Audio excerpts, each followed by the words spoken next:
तेजस्वी यादव 15 अगस्त के बाद कुछ ऐसी रणनीति पर काम करने जा रहे हैं जिसके तहत वह पूरी तरह से बीजेपी और नीतीश कुमार की पार्टी जदयू को बिहार में जीरो लेवल पर ला सकते हैं।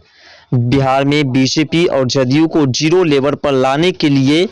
पूरी तरह से तेजस्वी यादव अपनी रणनीति तैयार कर चुके हैं और 15 तारीख से वह उस रणनीति को आगे बढ़ाने में पूरी तरह से सफल होंगे। आखिर कौन है वह रणनीति जिसके तहत तेजस्वी यादव जदयू और बीजेपी को पूरी तरह से जीरो लेवल पर लाने की प्लानिंग सेट किए हैं, आज के इस वीडियो के माध्यम से जानने का प्रयास करेंगे। और साथ साथ ऐसी कौन सी पार्टी है जो बिहार के अंदर फिर से अपना प्रदर्शन शुरू करने जा रहे हैं और साथ साथ तेजस्वी यादव के सपोर्ट भी आगे कर सकते हैं, उसके बारे में भी जानने का प्रयास करते हैं।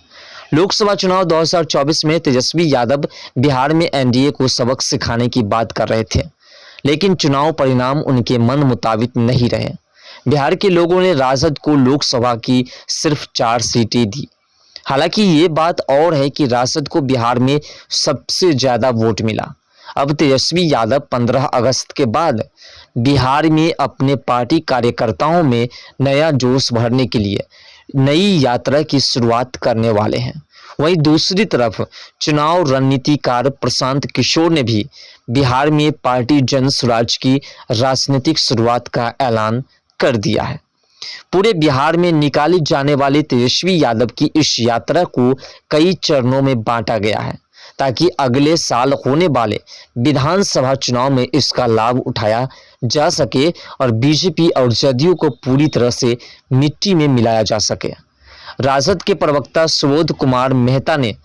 द इंडियन एक्सप्रेस से बातचीत में कहा, तेजस्वी जी की यात्रा के दौरान वह बिहार से संबंधित मुद्दे उठाएंगे, जिसमें केंद्र द्वारा एक बार फिर बिहार को स्पेशल कैटेगरी स्टेटस देने के से इनकार करना, नीतीश कुमार द्वारा बिहार सरकार की कोटा वृद्धि को संविधान की 9वीं अनुसूची में शामिल करने के लिए केंद्र पर दबाव बनाने में विफल रहना और राज्य में कानून व्यवस्था की बिगड़ती स्थिति में शामिल। यानी कि कुल मिलाकर के नीतीश कुमार जिस प्रकार से अनुसूचित जाति को 9वीं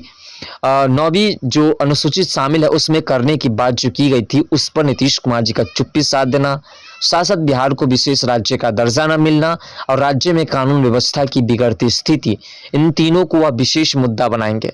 सुप्रीम कोर्ट ने बुधवार को बिहार सरकार की उस याचिका को खारिज कर दिया जिसमें उसने पटना हाई कोर्ट के उस आदेश पर रोक लगाने की मांग की थी। पटना हाई कोर्ट ने राज्य सरकार की नौकरियों और शैक्षणिक संस्थानों में आरक्षण की सीमा को 50% से बढ़ा करके 65% करने के आदेश को रद्द कर दिया था। राजद के सूत्रों ने बताया कि तेजस्वी की यात्रा का एक मकसद प्रशांत किशोर जैसे नए खिलाड़ियों को किसी भी तरह का सियासी फायदा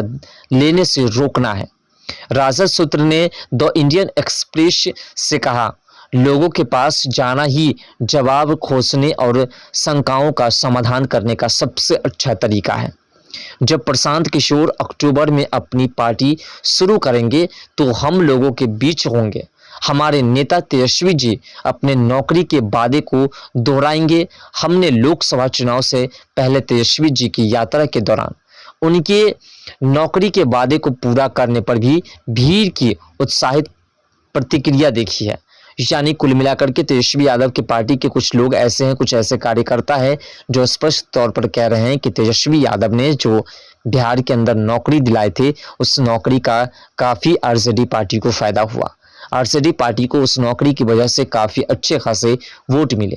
और इस बार वह फिर से बिहार को स्पेशल स्टेटस का दर्जा नहीं मिला केंद्र सरकार की ओर से और नीतीश कुमार इसमें सफल नहीं रहे। इसलिए नीतीश कुमार को अपनी पार्टी की ओर आकर्षित करना और साथ साथ नीतीश कुमार की पार्टी और बीजेपी, अगर नीतीश कुमार उनकी पार्टी की ओर नहीं चाहते हैं तो फिर जदयू और बीजेपी